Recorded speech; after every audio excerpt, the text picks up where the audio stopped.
하나님의 말씀입니다. 며칠 후에 바울이 바나바더러 말하되 우리가 주의 말씀을 전한 각성으로 다시 가서 형제들이 어떠한가 방문하자 하고. 아멘. 우리는 지난주부터 자기 성찰에 대한 제목으로 우리 자신의 신앙을 돌아보는 시간을 갖고 있습니다. 그래서 지난주에 이러한 5가지 사항을 살펴보았습니다. 첫 번째 사항은 우리는 우리 자신의 영혼에 대해 생각해 본 일이 있는가라는 것이었습니다. 다른 말로 해서 자신의 영혼의 영원한 문제에 대해서 심각하게 생각해 본 일이 있는가라는 것이었죠. 이 질문이 우리에게 중요한 이유는 우리는 모두 이 땅에서 죽음을 맞이할 것이기 때문입니다. 그런데 사람에게 죽음은 그것이 끝이 아니라 반드시 하나님의 심판대 앞에 서야 한다라는 것입니다. 그래서 사람이 이 땅에서 어떤 생각을 가지고 또 어떤 말하고 어떤 행동을 하는 것인가는 굉장히 중요한 문제입니다. 왜냐하면 사람은 그가 무엇을 믿고 있는가에 따라서 삶의 모습이 나타나기 때문입니다. 따라서 그가 참 믿음을 가지고 살았으면 천국으로 갈 것이고, 또 그가 거짓된 믿음을 가지고 살았으면 지옥으로 가게 될 것입니다. 그리고 자신의 이 땅에서의 마지막 날과 그 후에 있는 일들을 진심으로 믿고 있다면 그는 잠깐 머물다 가는 이 세상을 목적하여 살지 않을 것입니다. 그는 이 땅이 아닌 하나님 나라를 소망하며 하루하루를 살게 될 것입니다.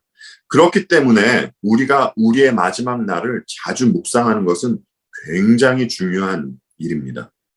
두 번째로 살펴보았던 사항은 우리는 우리 자신의 영혼과 그리고 영원한 문제에 대해 무엇인가 행하고자 한 적이 있는가라는 것이었습니다. 우리가 바른 교리도 배우고 신학적인 지식도 있는데 사는 모습이 세상 사람과 똑같이 여전히 자기밖에 모르고 그렇게 이기적인 삶을 살아간다면 바로 이것이 마귀와 같은 믿음이라고 말씀을 드렸습니다. 이런 사람은 여전히 마귀의 권세 아래에 있는 사람입니다. 믿음과 행위는 동전의 양면과 같습니다. 우리는 절대 행위로 구원받지 않습니다. 그러나 믿음에는 행위가 반드시 따르게 되어 있습니다. 아브라함과 같이 말입니다. 여러분은 아브라함의 믿음은 사실 하나님의 믿음이라는 말을 들어보셨을 것입니다. 하나님은 믿음의 조상으로 아브라함을 택하시고 또 그를 여러 과정을 통해서 그가 하나님께 아들 이삭마저도 드리는 자리로 인도하셨던 것입니다. 그래서 갈라디아서 3장에서 말했듯이 우리가 아브라함의 영적인 자손이라면 우리는 반드시 아브라함과 같은 자리로 가게 될 것입니다. 왜냐하면 아브라함을 인도하셨던 그 하나님께서 지금 우리와 함께 하시기 때문입니다. 따라서 우리는 아브라함이 믿음을 고백하고 또 그에게 행위가 나왔듯이 우리에게도 믿음의 행위가 나오는지를 반드시 살펴보아야만 합니다. 왜냐하면 이 문제는 우리 자신의 영혼과 그리고 영생에 영향을 주는 문제이기 때문입니다. 그리고 세 번째 살펴보았던 사항으로는 우리는 형식적인 신앙으로 우리 자신의 양심을 만족시키려고 하지는 않는가라는 것이었습니다. 주님은 바리새인들의 위선스러운 모습, 즉 외식에 대해 굉장히 진노하셨습니다. 사람은 내면이 채워지지 않으면 겉모습에 신경을 쓰게 되어 있습니다. 하나님으로부터 의롭다 칭함을 받은 사람만이 주님의 뜻에 따라 살려고 합니다. 다른 말로 하면 주님 안에서 거듭나서 의롭다 칭함을 받은 사람만이 주님의 자녀로서 그렇게 진짜로 살아간다라는 것입니다. 그렇지 않으면 종교적으로 보여지는 신앙생활만 하게 됩니다. 그래서 바리새인이 그 여러 사람들 앞에서 이런저런 종교적인 모습을 보였던 것입니다. 그리고 바리새인들은 자신들이 신앙생활을 잘 하는 줄 그렇게 착각을 하고 살았던 것입니다. 우리는 그리스도를 믿는다고 하는 사람들입니다. 따라서 우리가 하는 예배나 성경 공부 그리고 다른 모든 종교 행위는 주님을 사랑하고 또 주님을 더 알고 싶어하는 마음에서 나오는 행위여야만 합니다. 그렇지 않고 다른 이유에서 나오는 모든 종교 행위는 외식이 됩니다. 따라서 우리가 예배나 혹은 다른 종교 행위를 하기에 앞서 해야 할 것이 있습니다. 그것은 우리 자신의 내면을 먼저 살펴보는 일입니다. 왜냐하면 우리 또한 바리새인들과 같이 외식하며 형식적인 신앙생활을 할 수 있는 위험이 있기 때문입니다. 네 번째로 살펴보았던 사항은 우리는 하나님으로부터 죄사함을 받은 경험이 있는가라는 것이었습니다. 우리가 하나님께 죄사함을 받으려면 먼저 선행되어야 하는 것이 있는데 그것은 자신의 죄에 대한 그 처절한 각성이 있어야 한다라는 것이었습니다.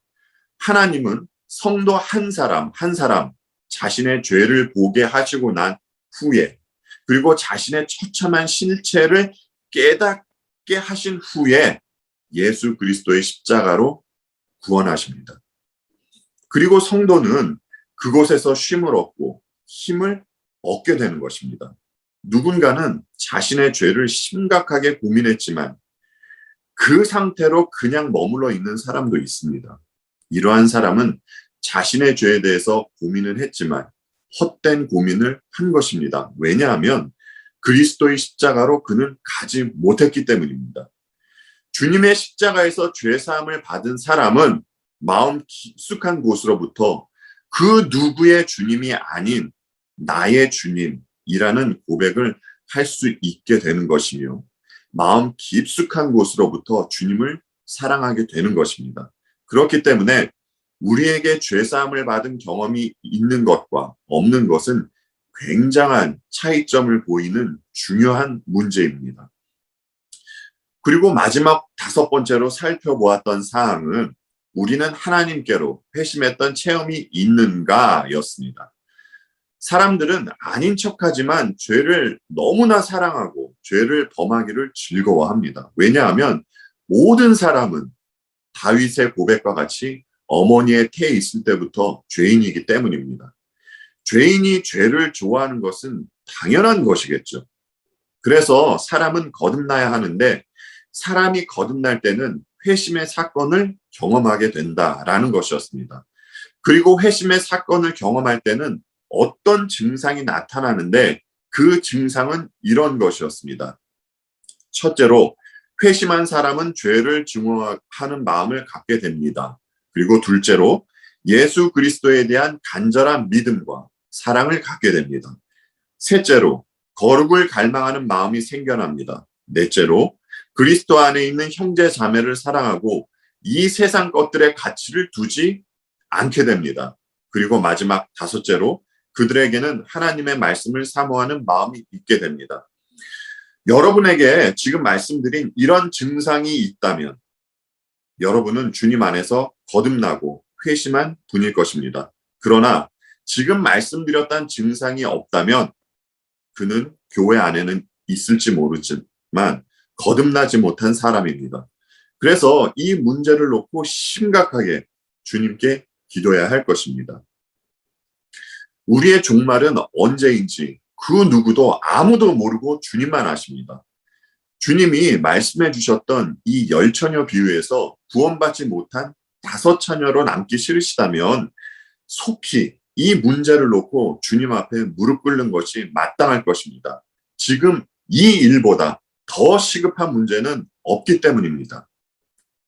지금까지 지난주에 말씀드렸던 이 5가지 사항을 간략하게 여러분들께 말씀을 드렸습니다. 오늘도 5가지 사항을 말씀을 드리겠습니다. 오늘 말씀드릴 5가지 사항은 이런 것입니다. 먼저는 우리가 성도의 거룩함에 대해 알고 있는가? 만약 알고 있다면 그 거룩함을 삶에서 어떻게 실천하며 살 것인가? 그리고 둘째로 하나님께서 우리들에게 주신 은혜의 수단들이 무엇인가? 그리고 우리는 그 은혜의 수단을 어떻게 활용할 것인가? 그리고 3번째로 우리는 우리의 의지를 발동하여 선한 일을 노력하고자 하는 모습이 있는가? 넷째로 우리는 그리스도와 동행하는 삶이 무엇인지 알고 있는가? 그리고 마지막 5번째, 우리는 예수 그리스도의 재림에 대해 어떻게 준비를 해야 하는가?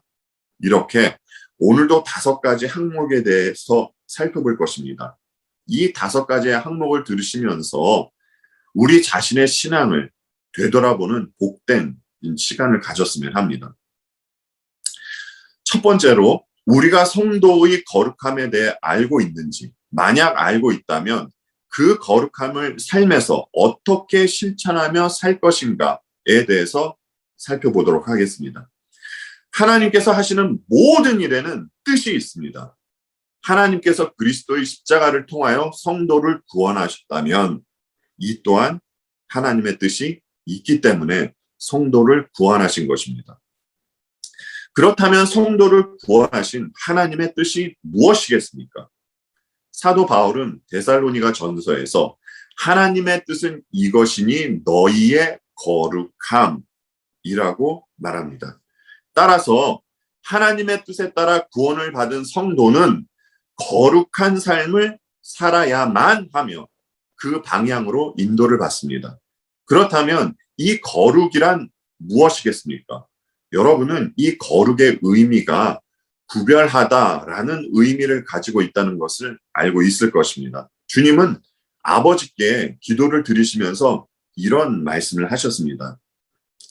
요한복음 17장 15절로 17절의 말씀을 함께 보도록 하겠습니다.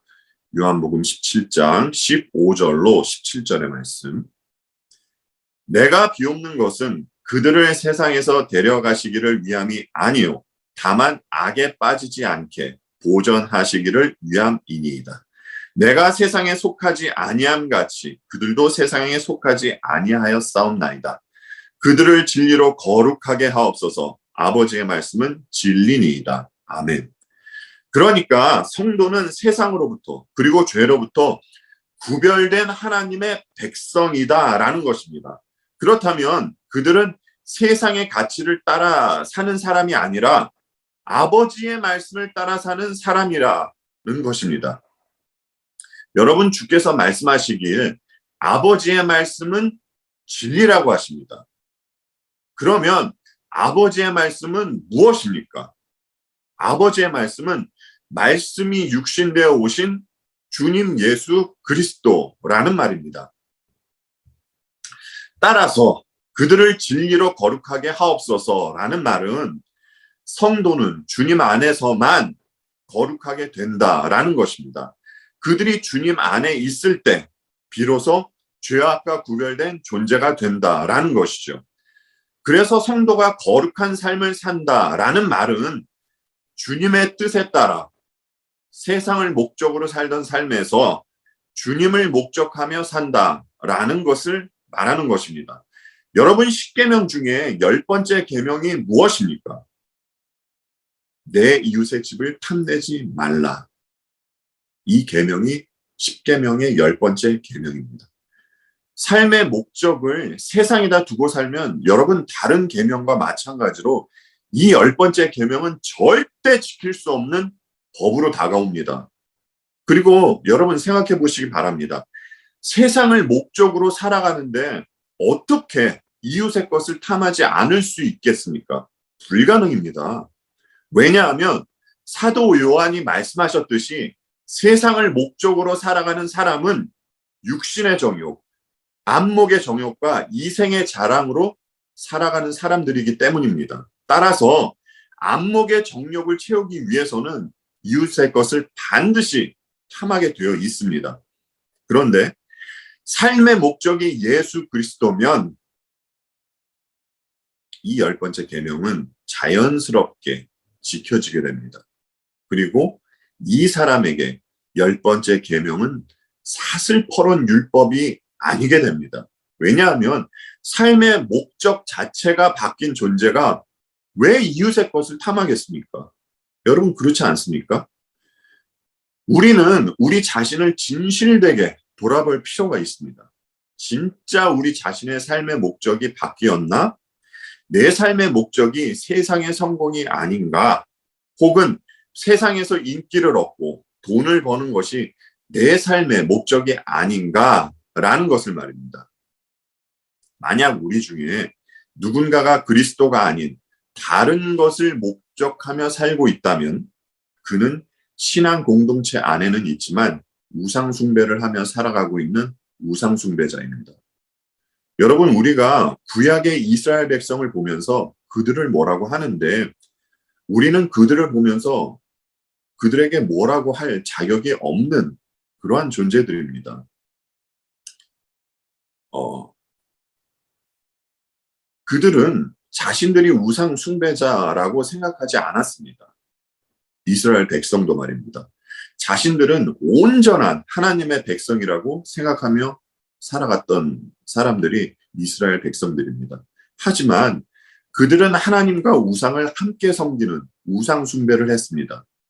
우리도 나 자신을 위해서 하나님과 우상을 동시에 섬길 수 있는 위험이 있다는 그러한 사실을 항상 명심해야 할 것입니다. 그러면 성도는 이 땅에서 늘 언제나 거룩한 삶을 사는가? 라고 했을 때 그것은 아닙니다.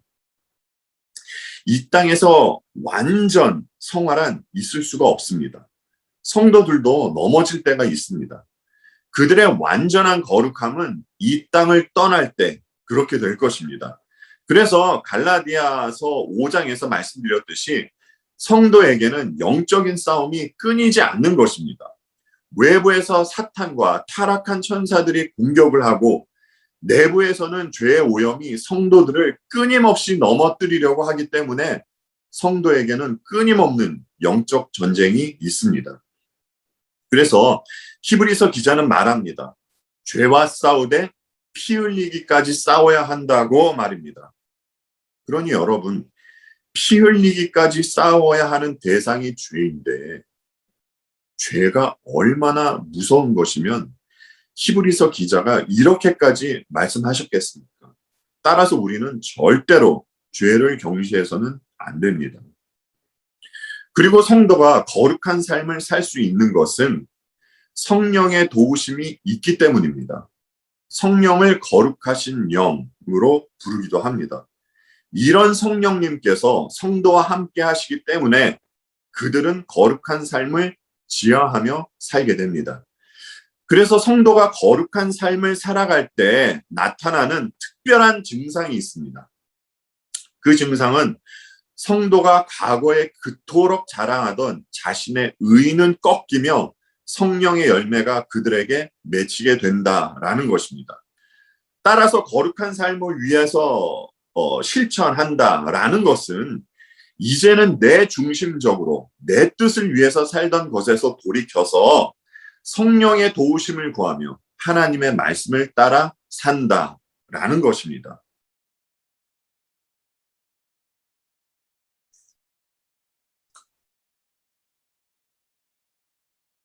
두 번째로 살펴볼 사항은 하나님께서 우리들에게 주신 은혜의 수단들이 무엇인가를 알아보고 우리는 그 은혜의 수단을 어떻게 활용할 것인가에 대해서 살펴보겠습니다. 우리가 보통 생각하는 은혜의 수단은 말씀과 기도 그리고 성례입니다. 지금 말씀드린 것을 보통 은혜의 외적인 수단이라고 말을 합니다.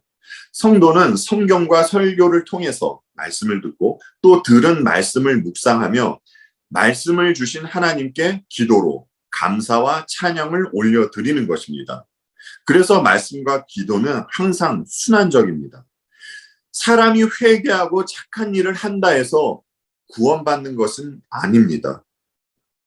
그러나 구원받는 사람에게는 반드시 회개의 모습이 나타나고 믿음의 행위가 나오게 됩니다.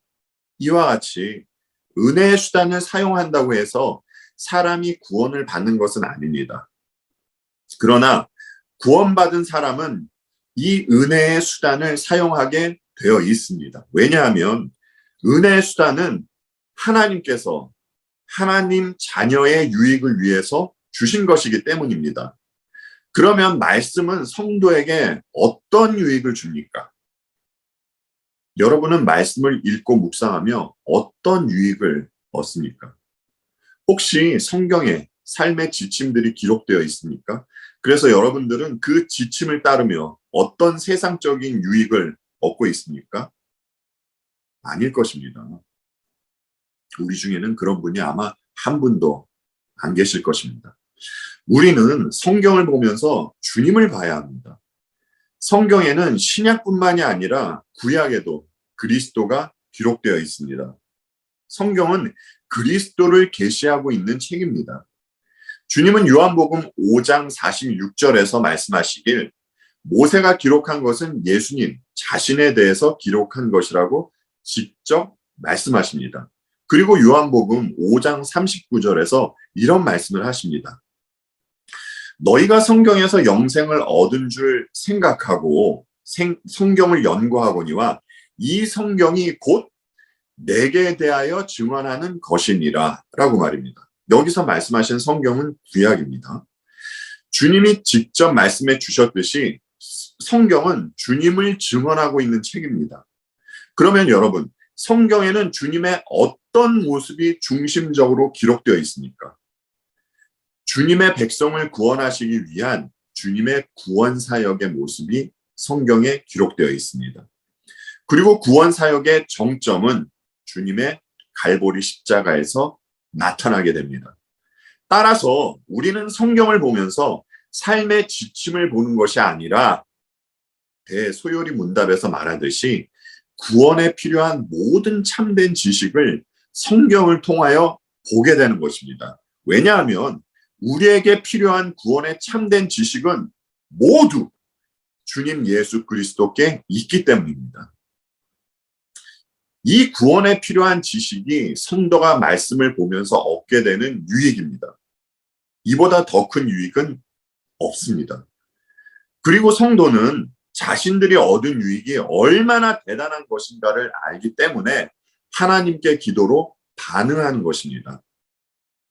그런데 우리가 말씀을 보고 또 기도를 하는 것은 개인적으로 얼마든지 할 수 있는 것입니다.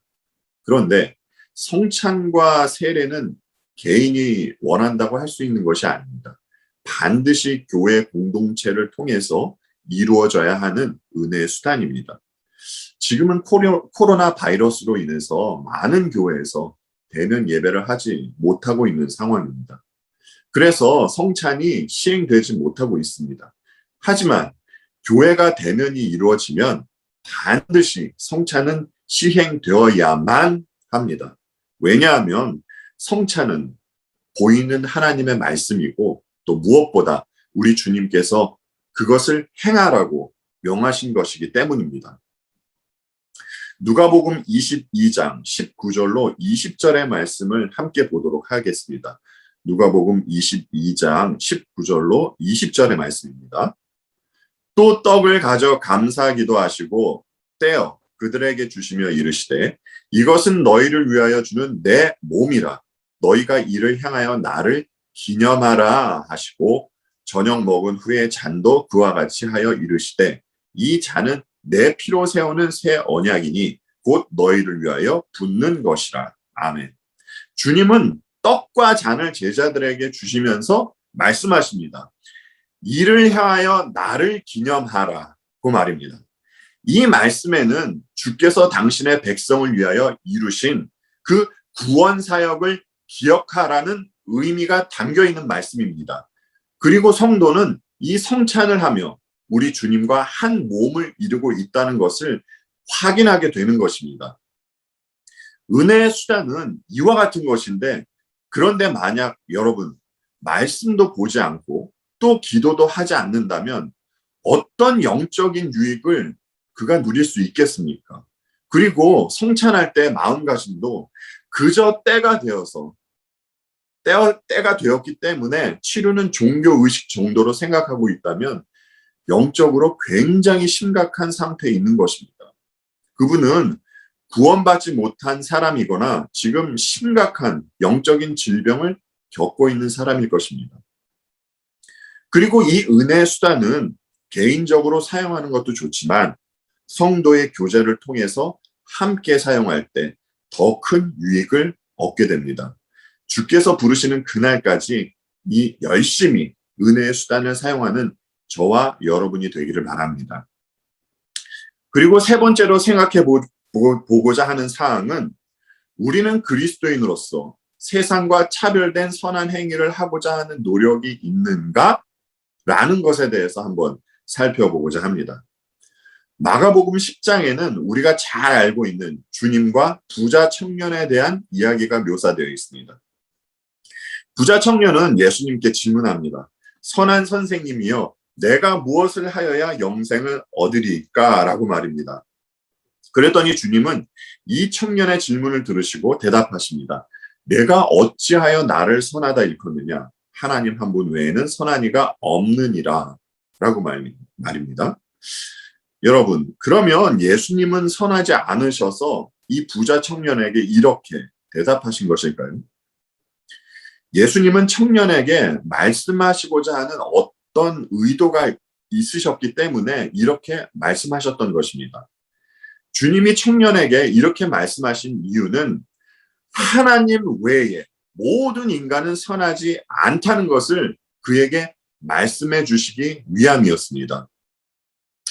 우리가 이 시간, 이 자리에서 어떻게 하나님의 선하심에 대해서 다 말할 수 있겠습니까? 불가능입니다. 그것은 훗날 하나님 나라에서 성도의 교제를 하며 영원히 나누어야 할 내용입니다. 그렇지만 우리는 하나님께서 성도를 위하여 해주신 가장 선한 일이 무엇인지는 이 시간을 통하여 말할 수 있습니다. 여러분, 그 일이 무엇입니까? 그 선한 일은 하나님께서 가장 사랑하시는 독생자 예수 그리스도를 성도들에게 주신 일입니다. 이 일이 하나님께서 성도를 위하여 해주신 가장 선한 일입니다. 하나님께서 성도를 위하여 하신 이 선한 일에는 아버지와 아들의 아픔이 동반된 것이었습니다.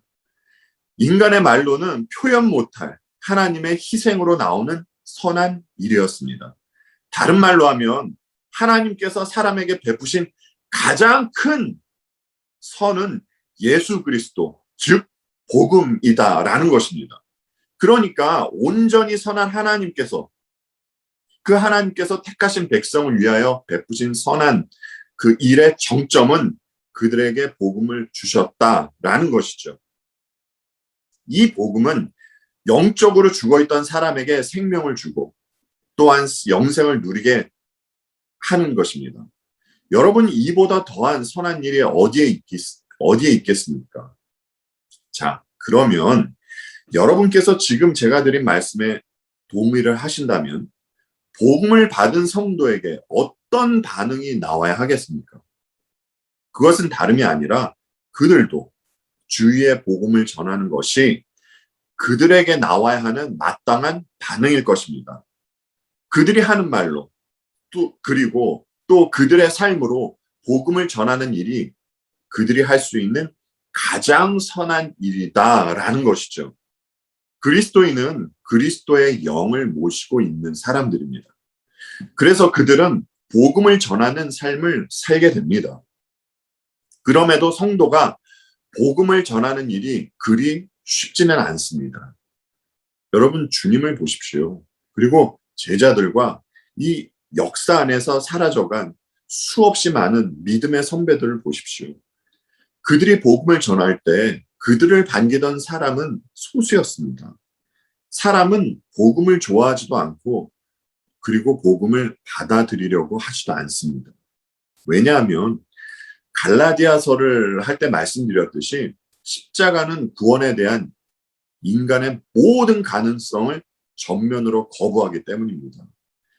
그래서 주님의 십자가를 받아들이는 사람의 특징은 자신의 비참함을 알고 또 자신을 의지하지 않는 특징이 있습니다.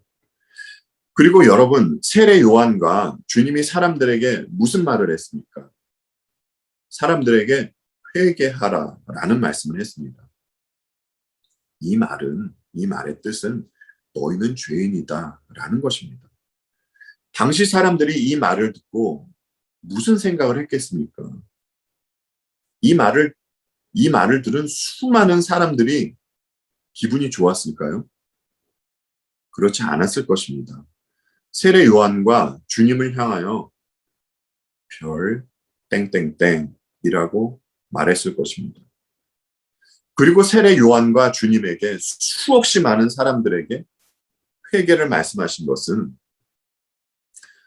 그들을 정죄하기 위해서 회개의 말씀을 세례 요한과 주께서 하신 것일까요? 절대 아닙니다. 주님은 사람들이 회개하기를 바라는 마음으로 그 말씀을 하셨던 것입니다. 그런데 사람들은 자기 감정에 좋은 것은 받아들이고 또 그렇지 않은 것은 거부해버립니다. 그래서 거짓 선지자들이 사람들의 귀에 듣기 좋은 소리만 하는 것입니다. 그들이 전했던 듣기 좋은 말은 복음도 아니고 사랑도 아닙니다. 여러분, 선하신 하나님께서 당신의 백성들을 사랑하기 때문에 그들에게 하신 일을 한번 보시기 바랍니다. 선하신 하나님은 당신의 백성을 광야로 보내십니다. 그리고 이방 나라에 포로로 보내십니다. 뿐만 아니라 당신의 백성들에게 고난, 핍박, 박해, 심지어 생사의 갈림길에도 있게 하십니다. 이런 일들이 선하신 하나님께서 당신의 백성에게 하셨던 일이고 또 지금도 하시는 일입니다. 히브리서 12장 5절로 8절의 말씀을 함께 보도록 하겠습니다. 히브리서 12장 5절로 8절의 말씀입니다.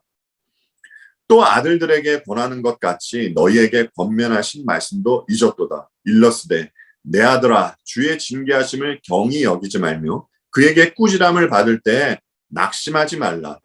주께서 그 사랑하시는 자를 징계하시고 그가 받아들이시는 아들마다 채찍질 하심이라 하였으니 너희가 참음은 징계를 받기 위함이라.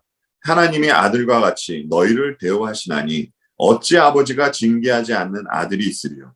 징계는 다 받는 것이거늘 너희에게 없으면 사생자요 친아들이 아니니라. 아멘.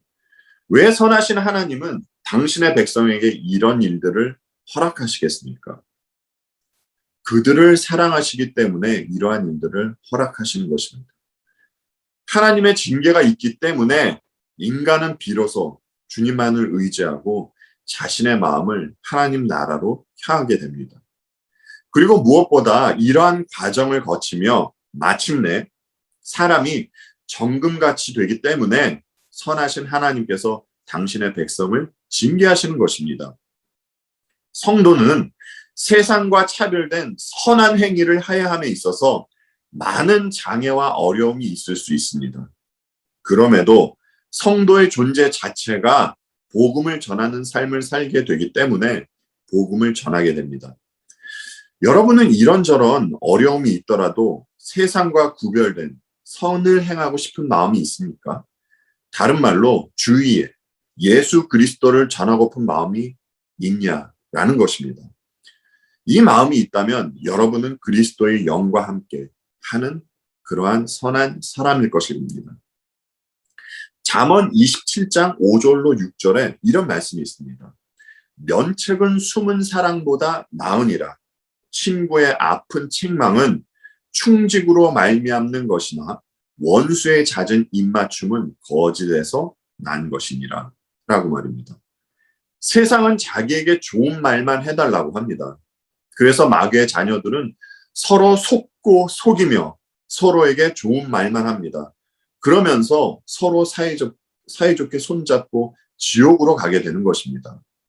여러분, 친한 친구가 멸망의 구덩이로 빨려 들어가고 있는데 어찌 그에게 좋은 말만 할 수 있겠습니까? 그리고 반대로 자신이 멸망의 길로 가고 있는데 친구의 아픈 책망이 얼마나 고마운 것입니까? 따라서 성도가 이 땅에서 할 수 있는 가장 선한 일은 어떤 어려움이 있더라도 타협 없이 온전히 복음을 전하며 믿음대로 사는 일이라 말할 수 있습니다. 네 번째 사항으로 우리는 그리스도와 동행하는 삶이 무엇인지 알고 있는가? 라는 질문에 대해서 살펴보도록 하겠습니다.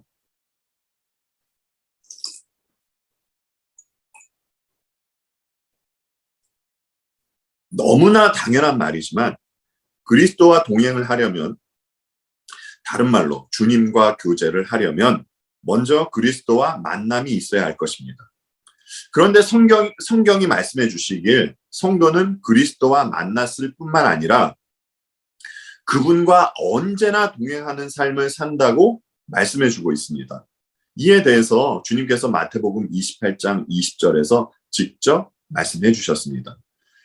사도들을 통해서 전해진 가르침을 믿고 오늘을 사는 주님의 백성에게 주님은 지금도 그들과 함께 하신다라는 것입니다. 어떻게 말입니까? 그리스도의 영을 성도들에게 보내주셔서 그들과 함께 하시겠다라는 것입니다. 그런데 참으로 감사한 것은 성도 가운데서 그 누구도 주님께 먼저 주님, 그리스도의 영을 보내주십시오 라고 말했던 사람은 단 한 사람도 없습니다. 그럼에도 불구하고 주님은 그들에게 그리스도의 영을 보내주신 것입니다. 그래서 성도는 세상 끝날까지 주님과 교제하며 주님과 동행할 수 있는 그러한 존재가 된 것입니다. 따라서 주님과 연합해 있지 않은 사람은 주님과 동행하는 삶을 살 수가 없습니다. 신앙인들 중에서도 많은 분들이 자신도 모르게 이신론의 영향을 받고 있는 분들이 많은 것 같습니다. 우리가 알고 있듯이 이 이신론은 하나님께서 우주를 창조하시고 우주가 스스로 알아서 돌아가도록 만드셨다라는 그러한 이론입니다. 마치 기계와 같이 말입니다. 그리고 사람은 그 거대한 기계의 한 부품과 같은 역할을 하는 존재다라는 것이죠. 그런데 주님은 하늘에 계심과 동시에 당신이 피조하신 주님의 백성들과 함께 하신다고 성경은 분명히 증언하고 있습니다. 그래서 성도는 혼자 있을 때도 혼자 있는 것이 아닙니다. 또한 하나님은 우주가 알아서 돌아가게 놔두시는 것이 아니라 하나님의 섭리하심으로 창조하신 우주를 운행해 가시는 것입니다. 그래서 성도는 날마다 보게 되는 것이 있습니다. 자신의 모습과 또 자신과 함께 하시는 그리스도의 모습을 보게 된다라는 것입니다. 다른 말로 하면 내 의와 그리스도의 의를 동시에 보게 된다라는 것이죠. 이것을 매일의 삶에서 성도는 보게 됩니다. 자신의 삶에서 만들어왔던 자기 의가 얼마나 쓰레기였다는 것을 보게 되는 것입니다. 그러면서 주께서 전가해 주신 우리 주님의 의가 얼마나 귀하고 소중한 것인가를 성도의 삶에서 뼈저리게 알게 되는 것이죠. 그래서 과거에 그렇게 자기 의를 내세워 살아가던 사도 바울이 주님을 만나 그가 회심한 후에는 우리 주 예수 그리스도의 십자가 외에 결코 자랑할 것이 없으니 라고 말했던 것이고, 또 사역 말미에 나는 죄인 중에 괴수라는 고백을 했던 것입니다. 사도 바울은 예수님과 항상 교제하고 동행했던 인물입니다. 그는 신약 대부분의 서신서를 작성한 인물임에도 불구하고 나는 죄인 중에 괴수라는 고백을 했던 것입니다. 여러분 생각해 보시기 바랍니다.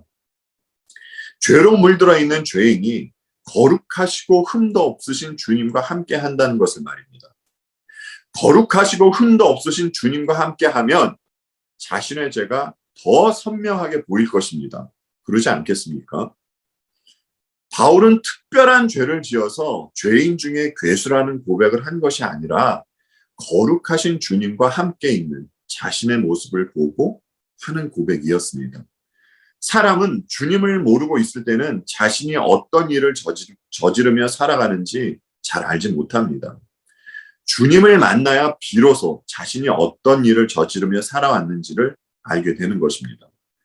그래서 성도는 자신에게 긍휼을 베풀어 주신 예수님과 예수 그리스도의 십자가를 자랑하며 그렇게 살게 되는 것이죠. 이것이 주님과 동행하는 성도에게 나타나는 증상입니다. 세상에는 이런 말이 있습니다.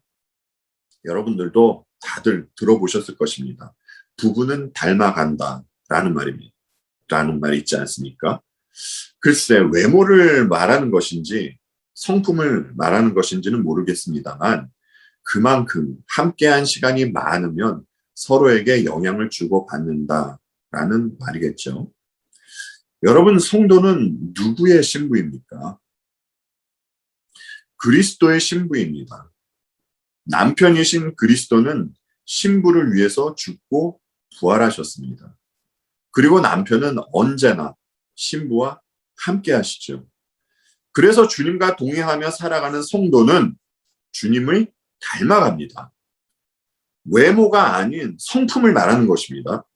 주님 안에서 연단되고 주님 안에서 깎여가며 주님을 닮아가게 되는 것입니다. 여러분 성도에게 있어서, 여러분에게 있어서 가장 큰 소망이 무엇입니까? 아마도 주님을 닮아가는 것이 여러분의 가장 큰 소망일 것입니다. 이를 위해서 그리스도의 영이 우리 안에서 역사하고 있는 것입니다. 그리고 성도 또한 남편이신 주님 안에 있기 때문에 그들은 세상과 가늠하지 않고 세상의 위협 앞에서 당당할 수 있게 되는 것입니다. 멸망으로 치닫고 있는 이 세상에서 주님과 동행하고 있는 성도 여러분, 주님과 동행하는 삶을 산다고 해서 결코 꽃길로 가지는 않습니다. 아니, 오히려 주님과 동행하기 때문에 좁고 협착한 길로 가게 됩니다. 이 세상에서는 반드시 그 길로만 가게 됩니다. 이렇게밖에 말씀을 못 드려 죄송합니다. 그러나 이 길로 주님과 동행하는 우리가 세상이 감당 못하는 복된 존재입니다. 이 사실을 꼭 명심해 주시고 여러분의 복된 신앙생활을 하시기 바랍니다. 그리고 마지막으로 우리는 예수 그리스도의 재림에 대해 알고 있는가? 만약 알고 있다면 어떻게 재림을 준비해야 할 것인가에 대하여 말씀을 드리도록 하겠습니다. 우리는 먼저 주님 재림의 날은 반드시 임할 것이라는 사실을 인식하며 살아야 합니다. 그날은 반드시 옵니다. 주님은 반드시 다시 오시고 그 날은 이 땅 가운데에서 반드시 임할 것입니다. 하지만 그날이 언제인지는 아무도 모릅니다. 주님은 마태복음 24장 26절에서 말씀해 주셨습니다. 그러나 그 날과 그때는 아무도 모르나니 하늘의 천사들도 아들도 모르고 오직 아버지만 아시느니라 라고 말입니다. 예수님을 믿지 않고 교회 밖에 있는 사람은 구원을 받지 못할 것입니다. 또한 이분들과 더불어 신앙 공동체 안에는 있어도 거듭나지 못한 사람, 이분들 또한 구원받지 못합니다. 그래서 주님은 마태복음 25장에서 열처녀 비유를 말씀해 주셨던 것입니다. 저와 여러분은 작년에 이 비유의 말씀에 대해서 들었습니다. 여러분, 열처녀 중에 5처녀는 미련하고 또 나머지 5처녀는 슬기로운 처녀였습니다. 여러분, 이들의 공통점과 차이점이 무엇이었습니까? 열처녀들의 공통점은 같은 신랑을 기다리고 있다라는 것이었습니다. 다른 말로 하면 교회도 다니고 또 예수님을 믿는다는 그러한 공통점이 이 열처녀들에게 있다라는 것이었습니다. 그런데 이들의 차이점은 또 무엇이었습니까? 그것은 이 슬기로운 처녀들은 기름을 준비했던 것이었고요. 미련한 처녀들은 기름을 준비하지 않았던 것이 이 처녀들의 차이점이었습니다. 그래서 여기서 말한 기름이 무엇이었습니까? 기름은 주님 재림의 날을 바라보면서 그 날을 준비하는 신앙생활이었습니다. 이 준비하는 신앙생활은 올바른 교리와 함께 나오는 삶이었습니다. 다른 말로 하면 열매를 보고 그 나무를 알듯이 바른 믿음과 바른 행위로 살고자 하는 사람이 재림의 날을 준비하는 사람이다라는 것입니다. 그렇다면 이 시대의 신앙 공동체 안에도 재림의 날을 준비하는 사람과 그렇지 않은 사람이 있다라는 것입니다. 여러분은 마지막 날을 준비하는 삶을 살고 계십니까? 그리고 여러분, 앞서 말씀드렸듯이 재림의 날이 반드시 있듯이 주님의 신부들이 혼인잔치에 들어가고 난 후에 그 혼인잔치의 문은 반드시 닫힌다는 것입니다. 그 문이 닫힌 후로는 아무도 그 문을 열 수가 없습니다. 여러분, 노아의 방주에서 방주의 문을 하나님께서 닫으셨듯이 재림의 날의 잔치의 문은 반드시 닫힙니다. 그리고 문 밖에 있는 사람들은 하나님의 진노의 심판을 받게 될 것입니다. 우리들이 갖고 있는 생각 중에 이런 생각이 있습니다. 우리는 주님을 믿고 천국에 갑니다. 그런데 주님을 믿지 않아서 지옥에 가는 형제가 있다고 한번 가정을 해보겠습니다. 그러면 자신은 천국에 있어도 형제가 그 형제가 생각이 나서 얼마나 마음이 아프겠습니까? 여러분, 그렇다면 그곳이 천국이겠습니까? 아픈 마음으로 계속 있는데 그것이 어떻게 천국이 될 수 있겠습니까? 많은 사람들이 이에 대해서 생각을 하지 않습니까? 이에 대해서 믿음의 선배 중 한 분이 이런 말씀을 하셨습니다. 그날에는 형제가 지옥에 가는 것보다 하나님의 공의가 실현이 되는 것으로 기뻐하게 될 것이다 라고 말입니다. 그러므로 저와 여러분은 반드시 그날을 준비해야 합니다. 여러분, 우리 중 누군가가 지옥에 갔는데 세상 마지막 날 하나님의 공의가 실현되는 것으로 나머지 사람들이 기뻐한다면 여러분, 이보다 더한 슬픈 일이 어디에 있겠습니까?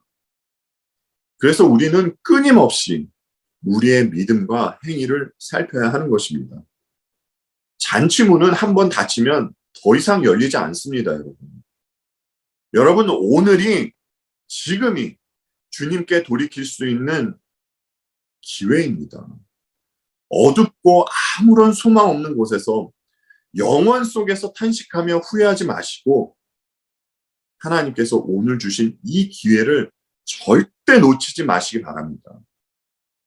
그리고 눈을 들어 보시기 바랍니다. 주님은 여러분들께 갈보리 십자가를 예배해 놓으셨습니다. 그곳은 차별 없이 누구나 올 수 있는 곳입니다.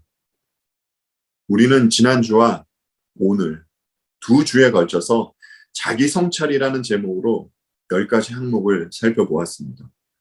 이 항목들을 살피면서 자기 자신을 돌아보고 주님께 돌이킬 사항이 있으면 속히 돌이키는 저와 여러분이 되길 바랍니다. 여러분, 우리의 생각으로는 언제나 오늘이 가면 또 내일이 올 것이라 생각을 하는데 성경은 그렇게 말하고 있지 않습니다. 우리에게 이 땅에서 주어진 날은 정해져 있습니다. 제이시라일 주교께서 하신 말씀을 저와 여러분 함께 들으며 오늘 설교 말씀을 마치도록 하겠습니다. 옛 시대의 그리스도인들은 그가 다시 오시기를 기다리면서 사도신경은 저희 신앙의 한 구성 조건으로 삼았습니다. 그들은 뒤로 십자가와 속죄를 바라보면서 십자가에 못 박히신 그리스도를 기뻐하였습니다. 위로 그들은 하나님의 우편에 계신 그리스도를 바라보면서 중보하시는 그리스도를 기뻐하였습니다.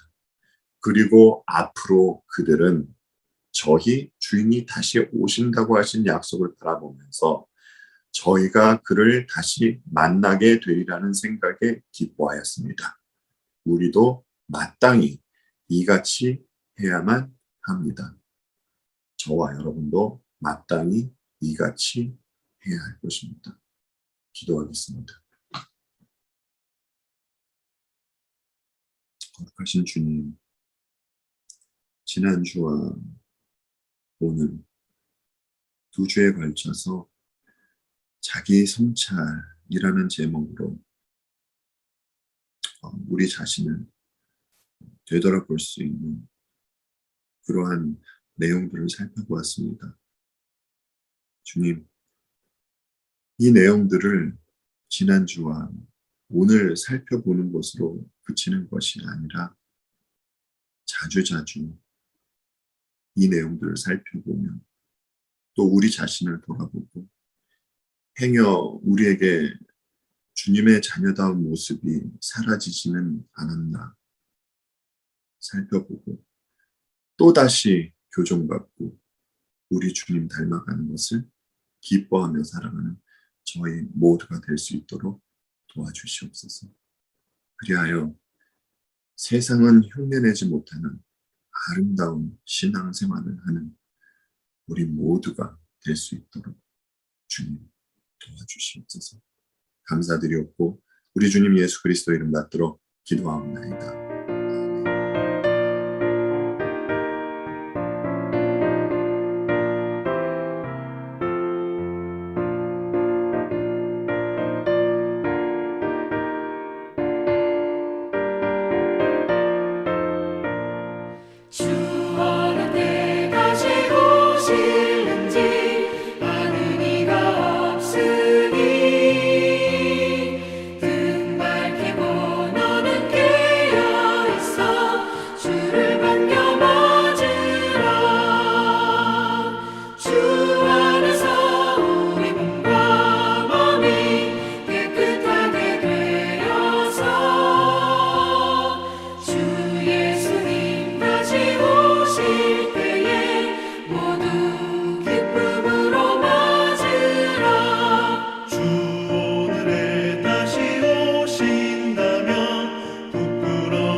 당신